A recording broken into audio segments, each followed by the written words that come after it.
Hello mga guys, welcome back to my channel, Just Automotive. Mga guys, meron tayo rito, konting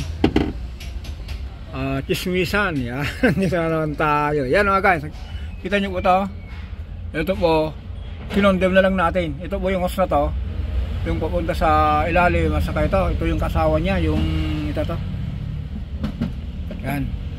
Ito po, magkaruktong po niyan. Yan, konting paliwanag po niyan. Punta tayo sa harapan kasi ito po, papunta doon, umikot, papunta dito sa ito, heater.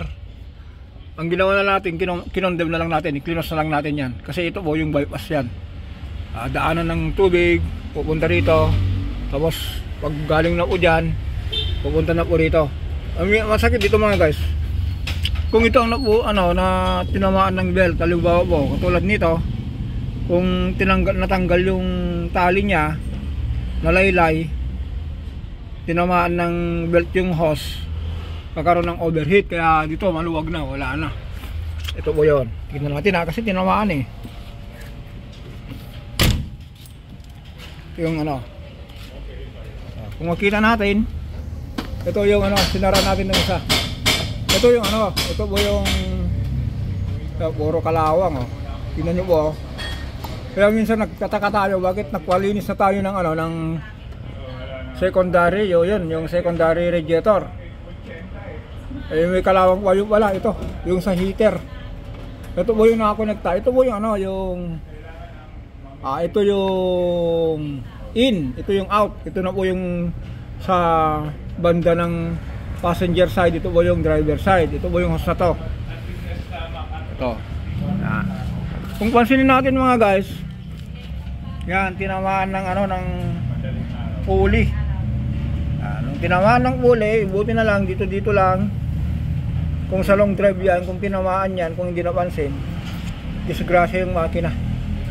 Yan, tinanggalan natin to, kaya nakita nyo po yung ito yung dalawang pinanggalingan na to.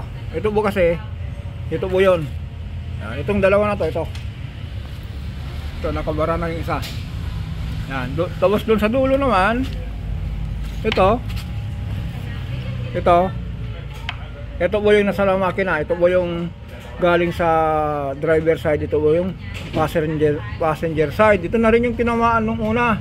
Kung pansinin nyo po, yun, tinamaan din yan. Ang ginawa dito, nung naputol po ito, tinamaan ng power steering pump, dinugtong. Ganito rin ito. Yan, duktong bawas na po ito.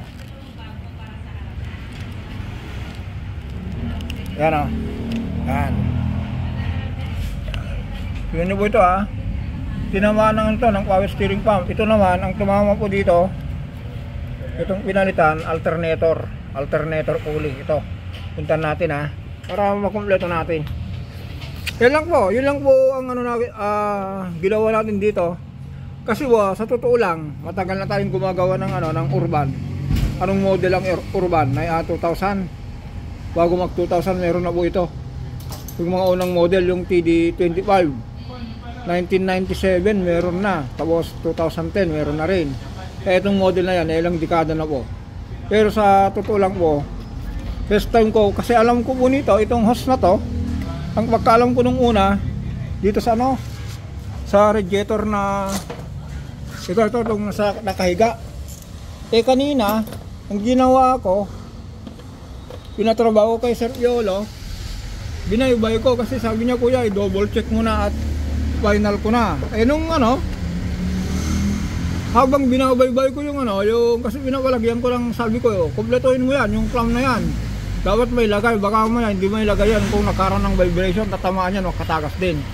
Ang napansin ko, yung hose na yon, ang haba, nakakonect dito. Tapos yung isa, wala naman T-fitting o kaya T-line na pwedeng dumaan dito sa radiator. Sabi ko, hindi wala nakasama sa radiator na maliit. Kaya sabi ko, sige, tanggalin na lang natin. Yung pala mga guys, ang nangyari, ang trabaho pala nito sa heater. Halimbawa po sa ibang bansa, sa Japan, kung may winter doon o kaya doon sa mga nag-winter, ito ang gagamitin para instead na aircon, ang gagamitin heater. Kaya tinanggalan natin to. Bypass kasi yan, bypass daanan ng ng tubig. para sa heater. Ngayon ang ginawa natin, kinondem natin. Ito yun, ulitin natin ha.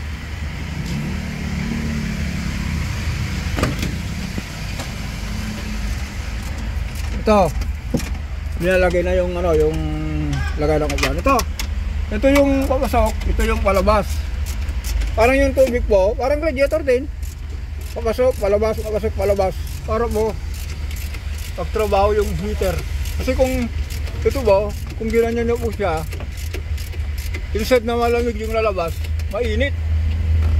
Kaya ang ginawa natin, pinatay natin yan dahil wala naman tayong winter. Kaya yan, yung mga naka-urban, ulitin natin, yung bandang passenger side, ito po yung gumagasgas na yan, yung kinain niya yung ano, yung hose, lalong lumaylay. Kasi mga guys, sorry, kung nagpagawa kayo ng radiator, kung hindi nila nalagyan ng tie cable, nalaglag, lumayla na ganyan, tatamaan po niyan. Lalo kung minsan yung mga iba hindi na naugali nagche-check ng tubig, steering pump. Minsan kung nakalaylay niyan katulad nun, tinamaan. Ito yung tumama dito sa may cover tube, steering pump po niyan, yung alternator naman yun. Dalawa po niyan yung pinangbara natin yan, yung water plug na yan, dadaan po dun sa ilalim. Ngayon po, kung tinamaan yung hose sa alternator, butas. Ulitin natin mga guys ha. Cause ng overheat po ito. Yan. Ito po, ang tumama dito sa unang pinalitan, power steering. Itong last na napabili natin si sir, yung may-ari nito, ito, ang tumama alternator. Kasi ang pagkalam ko lang po nung ginawa po ito, pwede nung ginawa yung radiator, kasi ano po yun, magtatanggal sila ng mga hose, nagtanggal sila ng ng tie cable, hindi nila naisama. Nung ibinalik na, hindi nila naisama. Ngayon naglaylay po siya, tumama sa pulley hanggang nabutas. Yan, yung makina nag-indicate medyo tumaas yung temperature, yung pala dahil dito. Kaya yun lang mga guys, ngayon lang akong gumawa nito. Kaya sabi ng may-ari, sabi na, just tanggalin mo na nga lang. Kung wala naman kung na yan, wala naman tayong winter, hindi naman tayo gumagamit ng mainit, kung walang epekto sa temperature, tanggalin mo na. Kaya tinanggalan natin. Biruin nyo mga guys, ang haba, gumapang lang dito. Yan, tinanggal natin ito, dalawa ito yun yan. Tapos dito, tignan nyo po ang kalawang nya. Kaya minsan okay, thank you. Ayan, inabutan na tayo. Ayan mga guys, ito po yung galing sa driver side, passenger side. Ayan, yung mga cost na yan. Kaya hanggang dito na lang po tayo.